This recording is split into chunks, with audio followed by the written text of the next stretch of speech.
Hi, it's Maggie the Irish Gypsy here to bring you your November 2023 mid-month general reading. We are looking at the last half of November, and this reading is for the fire sign of Sagittarius. I hope everyone's doing well. Thanks so much for being here and taking the time to watch these videos and comment. Hitting that like, share, and subscribe buttons, especially that like button. That one's important. Those of you who comment, who reach out for personal readings, and who refer and recommend, always my gratitude and appreciation, and many blessings back to you. Sagittarius, if your sun, moon, rising, Venus sign is in Sagittarius, if you're cross-watching for a Sagittarian, this video is for you. Of course, we always say it's a general reading. It may resonate a little differently for everyone. If you know your sun, moon, rising, Venus signs, watch those videos as well, any or all of them. They can provide additional insight.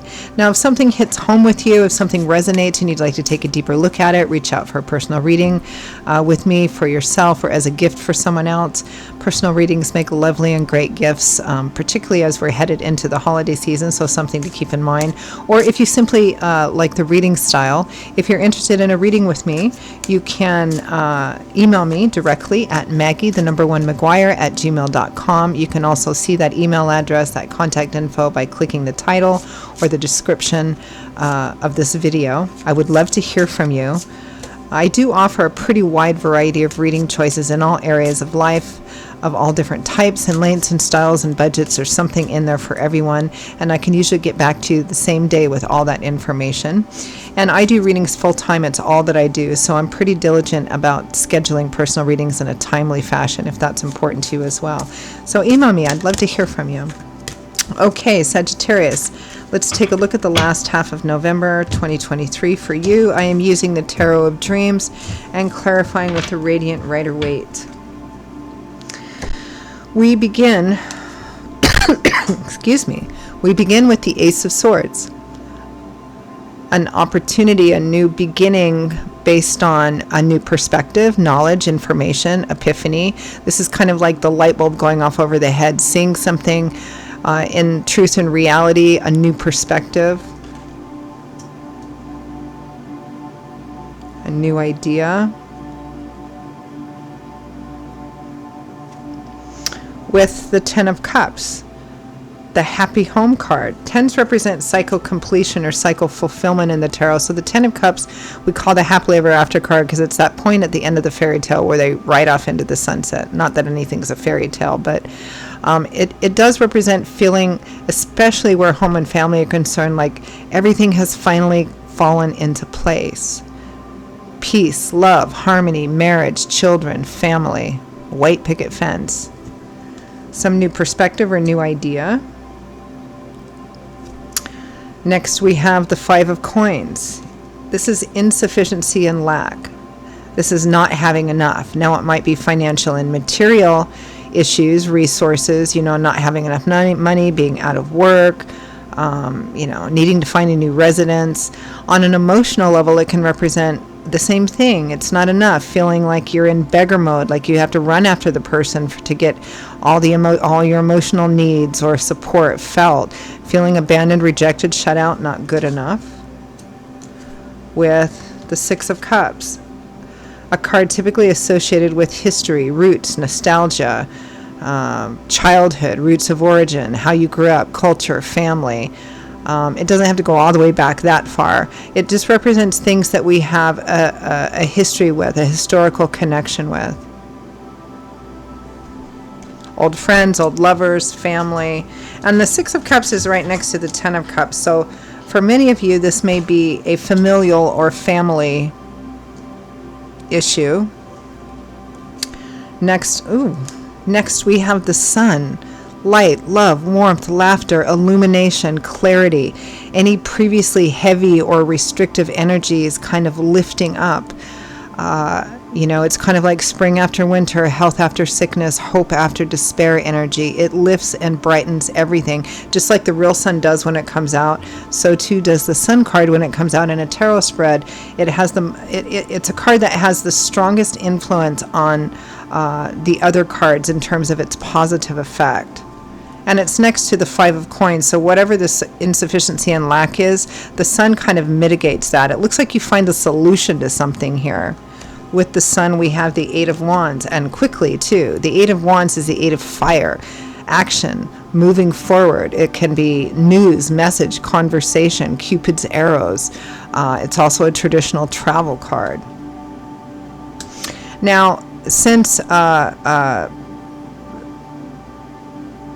lot of people, at least in the United States, will be celebrating Thanksgiving later on in this month during this time period, it might be related to that and family. Maybe family issues being resolved, families coming back together again.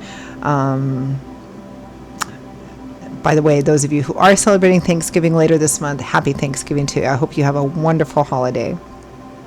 So it might be that too, and it might be... I mean, this is a general reading, so the little details are always going to vary. The intensity will vary. Fundamentally, the energy typically remains the same. There's a strong theme here around home and family. There's also an issue about something not being enough, whether it's emotional estrangement, relationships within the family system being weird or not good, or financial and material issues. It might be that some of you want to travel to see family, or want to have family travel to see you for the holidays, for the Thanksgiving holiday, and there just isn't enough money. Or you can't figure out a way to do it. But what I'm seeing here is an idea here. There's a way to do it. There's a way to fix something or to mitigate something, and that's what ends up happening. From the bottom of the deck, the overall energy is the Seven of Cups.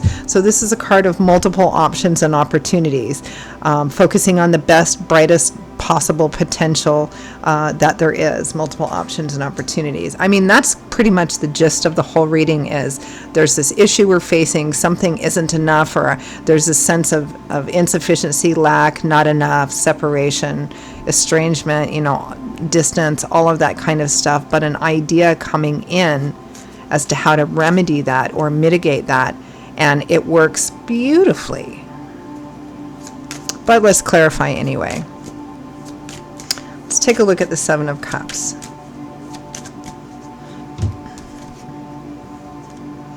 Five of Swords, yeah, a hard-won battle, right? This, again, is figuring out a way, because the Five of Swords is winning at all costs. It doesn't matter what it takes. You're going to win. You're going to do the thing. You're going to accomplish the thing here. You're trying to find a way. Oh, there's the Ace of Swords again, an idea of how to do it. The Nine of Pentacles, independence, self-sufficiency, self-empowerment. It's a really good financial material card, because it represents somebody who's worked hard to get to a place where they're now enjoying the fruits of those labors, the benefits of what they've worked for. For money issues, it might be asking somebody that you know that's able to do that to help. It might be figuring out how to do something on your own, or how to increase, or how to get to a place, like maybe taking some very short-lived, fast gigs to make some more money for financial material issues. Because you're going to figure this out one way or the other. I mean, that's kind of the energy here. Let's take a look at that Ace of Swords, Ten of Cups.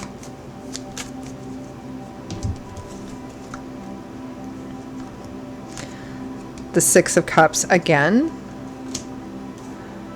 The World and Justice. Justice is the reap what you sow card. It's also a card that represents the level of effort you put into something as directly related to what the outcome is. It can also represent legal situations here.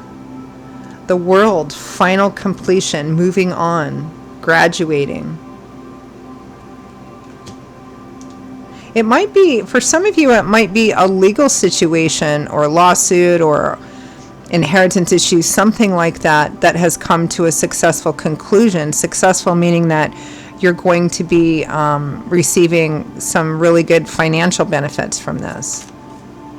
Like a lawsuit or an inheritance issue, something like that. Ten of Cups.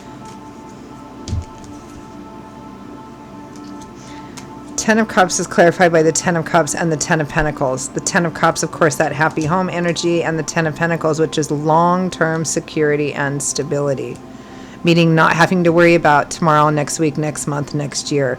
Another strong connection to home and family, and this is the traditional inheritance card. So some of you, there may be like a legal situation involving, inheritance, family inheritance, or again, a legal or litigation matter that involves money working out quite strongly in your favor. In which case, for some of you, this 5 of Coins and 6 of Cups might mean family asking you for money, or people that that you have a history with or have had relationship with asking you for money. 5 of Coins. Take a look at 5 of Coins, 6 of Cups.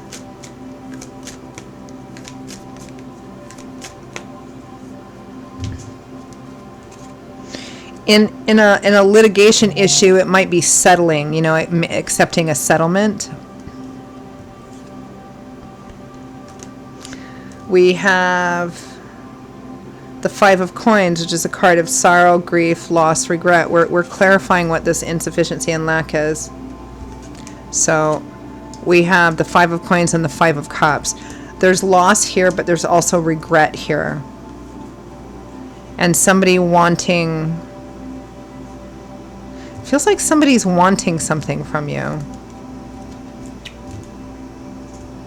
They're sorry, they want to do better, they're sorry, somebody else here might be feeling sorry because they didn't get what they thought was their fair share.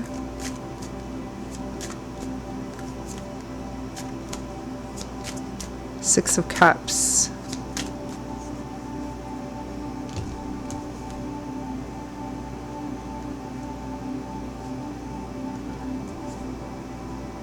Death and the Sun, transformation, a final ending, transformation, and the Sun again.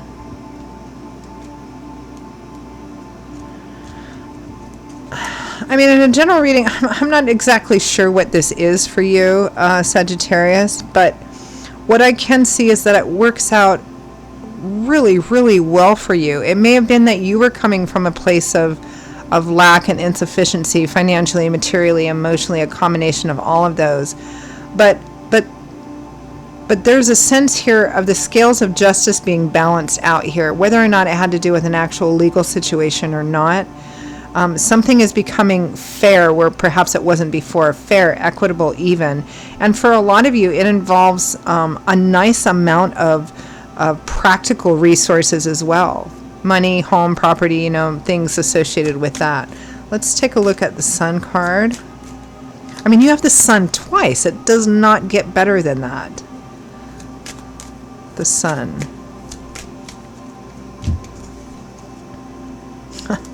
I lied. It does get better than that. The Sun is clarified by the Star, which is renewed, restored, hope, faith, and optimism. Renewed because in the tarot it comes after the Tower, which is usually a difficult or challenging, unexpected breakdown of something, right? And the Star comes to renew, restore, hope, faith, and optimism that the path that you're on will lead to wish fulfillment. It's a beautiful card, and the 9 of Cups is getting what you want. Your cups overflowing with abundance. I mean, I don't know what to say. There's been a few of the signs that have had like these super fantastic readings, and Sagittarius, you're one of them. It's like Phoenix rising from the ashes kind of energy. It's like it almost has this energy of being homeless and then winning the lottery kind of. I mean, I don't think it's that. I mean, if it is, let me know. But it has that kind of energy here. 8 of Wands, action, movement, travel. Ace of Cups, Knight of Cups. Emotional renewal, might be new love and romance for some of you, and an offer driven by love, support, encouragement for some of you. I mean, it might be, let's see what's next. The Empress might be a mother or a mother figure, if that resonates for some of you. The Empress also represents fertility, so some of you, in regards to home and family, this might be pregnancy, conception. It might be that for some of you. It might be, a love offer that's like something straight out of a fairy tale. I mean, this has a very fairy tale sort of quality to it, which is interesting because we have the happily ever after card times 2. We have, we have the Sun times 2. We have the Nine of Cups and the Star, which are both the wish fulfillment cards of the tarot. I mean, we have the 9 and 10 of Pentacles, which is really good for financial, material security. The Empress, which is a card of abundance and even decadence and indulgence. So, I mean, it's, Well, let's end with any messages or any advice, guidance, feedback from Spirit, particularly if this is still ongoing for you, if there's any decisions you need to make or anything you need to focus on.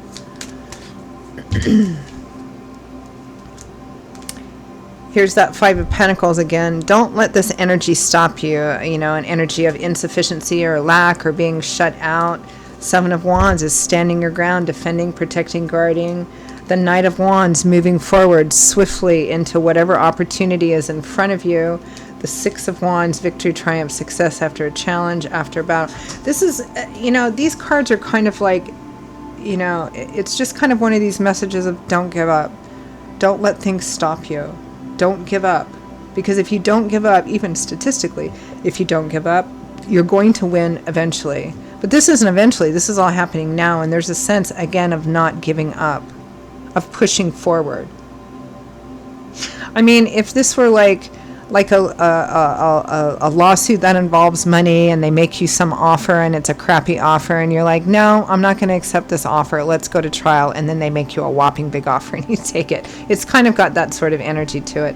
It's a card of don't give up and don't settle for less than what you feel you're worth. And if it's about emotional estrangement within a family or a situation that way, again, it's not giving up, right? It's not giving up. It's not giving up on them not giving up on you kind of energy. All right, I'm going to leave it there. How beautiful. Sagittarius, those are your absolutely fantastic messages for the last half of November 2023. I hope they resonated for every single Sagittarian that watched it. If this did hit home for you, please let me know. If it did resonate with you and you are interested in taking a deeper look at something, perhaps reaching out for a personal reading for yourself or as a gift for someone else. Again, personal readings do make easy and lovely gifts, especially during these holiday seasons. Or you simply like the reading style. If you are interested in a personal reading with me, please email me at maggie1mcguire@gmail.com. You can see that email address by clicking the title or description of this video. I would be delighted to hear from you and to work with you. I will see you all in a couple of weeks for the December general readings. Until then, stay safe and well, and I hope to see you here again soon. Bye-bye.